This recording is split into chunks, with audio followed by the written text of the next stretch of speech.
Hi friends, Assalamu alaikum. Welcome to Ask Tamil. நான் உங்க sairashiq. இன்னைக்கு நம்ம சேனல்ல பலவிதமான ரெசிபீஸ்க்கு யூஸ் பண்ணக்கூடிய condensed milk அதாவது milk made அதிக விலை கொடுத்து நம்ம கடையில வாங்காம வீட்லயே ரொம்ப ஈஸியா செய்யறது எப்படின்னு பார்க்க போறோம். இது நம்ம கடையில வாங்க போனா 120 ரூபாய் செலவு பண்ணி வாங்க வேண்டியது இருக்கும். ஆனா இன்னைக்கு நம்ம 10 ரூபாய் செலவுல வீட்லயே ரொம்ப ஈஸியா செய்ய போறோம். இப்போ செய்ய ஆரம்பிச்சிடலாம். இப்போ ஒரு pan எடுத்துட்டு அதுல நான் வந்து 1 கப் அளவுக்கு பால் பவுடர் ஆட் பண்ணிக்கிறேன். கப் வந்து பாத்தீங்கன்னா மெஷரிங் கப் தான் இருக்கணும்ன்ற அவசியம் கிடையாது. பால் பவுடர் உங்களால் எந்த அளவுக்கு சேர்க்க முடியுமோ அந்த அளவுக்கு கப்பு வந்து பார்த்து எடுத்துக்கோங்க. ஏன்னா பால் பவுடர் எந்த கப்பால் சேர்க்குறோமோ அதே கப்பால் தான் மற்ற பொருட்கள் நம்ம சேர்க்க போகிறோம். இப்போ நம்ம சேர்த்துருக்க பால் பவுடர் பார்த்திங்கன்னா ஒரு 5 ரூபா பாக்கெட் பால் பவுடர் இருக்கு இல்லையா, அந்த அளவுக்கு நமக்கு வரும். அதுக்கப்புறமா பவுடர் பண்ண சுகர் வந்து அரை கப் அளவுக்கு சேர்த்துக்கிறேன். அதே கப்பாலே 1 கப் அளவுக்கு தண்ணி சேர்த்துக்கிறேன். ஸோ இந்த மாதிரி உங்கள்கிட்ட இருக்கக்கூடிய சின்ன கப்போ அல்லது பெரிய கப்போ அல்லது டம்ளர் அளவோ எதுலனாலும் நீங்கள் அளந்து சேர்த்துக்கலாம். இப்போ இதை கட்டிகள் இல்லாமல் இந்த மாதிரி நல்லா கலந்து விட்டுக்கோங்க. இந்த மாதிரி விஸ்கோ அல்லது ஸ்பூனோ யூஸ் பண்ணிவிட்டு கட்டிகள் இல்லாமல் நல்லா வந்து கரைச்சி எடுத்துக்கலாம். இப்போ இது கூட ஒரே ஒரு டீஸ்பூன் அளவுக்கு உருக்குன வெண்ணெய் சேர்க்க போகிறேன். வெண்ணெய் சேர்த்தா தான் நமக்கு அந்த பர்ஃபெக்டான கன்சிஸ்டன்சி கிடைக்கும். ஸோ ஒரே ஒரு டீஸ்பூன் அளவுக்கு மட்டும் உருக்குன வெண்ணெய் சேர்த்துக்கலாம். இன்றைக்கி நம்ம செய்ய போகிற கண்டென்ஸ்ட் மில்கோட அளவு பார்த்திங்கன்னா கிட்டத்தட்ட 100 கிராமுக்கு மேலே இருக்கும்.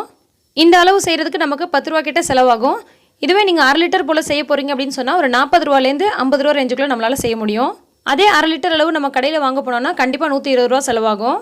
இது கூட ஒரு 1/4 டீஸ்பூன் அளவுக்கு பேக்கிங் சோடா அதாவது ஆப்ப சோடா சேர்த்துட்டு நல்லா இந்த மாதிரி மிக்ஸ் பண்ணி விட்டுடலாம். இப்போ இது எல்லாத்தையும் மிக்ஸ் பண்ணதுக்கப்புறமா நம்ம அடுப்பில் வச்சு லைட்டாக வந்து ஹீட் பண்ண போகிறோம். மீடியம் ஃப்ளேமில் வச்சு கரெக்டாக 1லேருந்து 2 நிமிஷம் நம்ம கலந்து விட்டாலே போதும், நமக்கு மில்க் மேட் வந்து தயாராகிடும். நான் இன்னொரு மெத்தட்லையும் மில்க் மேட் ரெடி பண்ணுறது போட்டிருக்கேன். அது வந்து பார்த்திங்கன்னா நம்ம பால் வச்சு செஞ்சுருப்போம். அது ரெடி ஆகிறதுக்கு கிட்டத்தட்ட அரை மணி நேரத்துக்கு மேலே ஆகும். ஆனால் இது வந்து பார்த்திங்கன்னா சரியாக 2 நிமிஷத்தில் நமக்கு மில்க் மேட் ரெடி ஆகிடும். அந்த வீடியோட லிங்க்கையும் டிஸ்கிரிப்ஷன் பாக்ஸில் கொடுக்குறேன், தேவைப்படுறவங்க பார்த்துக்கோங்க. அதே மாதிரியே பால் பவுடர் எப்படி வீட்டில் செய்கிறது அப்படின்ற வீடியோவும் நான் போட்டிருக்கேன். அதோட லிங்க்கும் நான் கீழே இருக்கக்கூடிய டிஸ்கிரிப்ஷன் பாக்ஸில் கொடுக்குறேன், தேவைப்படுறவங்க கண்டிப்பாக பாருங்கள், யூஸ்ஃபுல்லாக இருக்கும். இது கொதிக்க ஆரம்பித்தா ஒரே நிமிஷத்தில் பார்த்திங்கன்னா இந்த மாதிரி நமக்கு நல்லா கெட்டி பதம் ஆகிடும். இப்போ பார்த்திங்கன்னா 2 நிமிஷம் ஆகிடுச்சு. நமக்கு கரெக்டான அந்த கன்சிஸ்டன்சி வந்திருக்கு பாருங்கள். நம்ம கடையில் வாங்கக்கூடிய மில்க் மேடு நமக்கு இந்த மாதிரி தான் இருக்கும். இதை யாருக்காவது சாப்பிட கொடுத்தீங்கன்னா கண்டிப்பாக இதை நீங்கள் வீட்டில் செஞ்சது அப்படின்னு நம்பவே மாட்டாங்க. அந்தளவுக்கு கடையில் வாங்கக்கூடிய அதே டேஸ்ட்டு உங்களுக்கு கிடைக்கும்.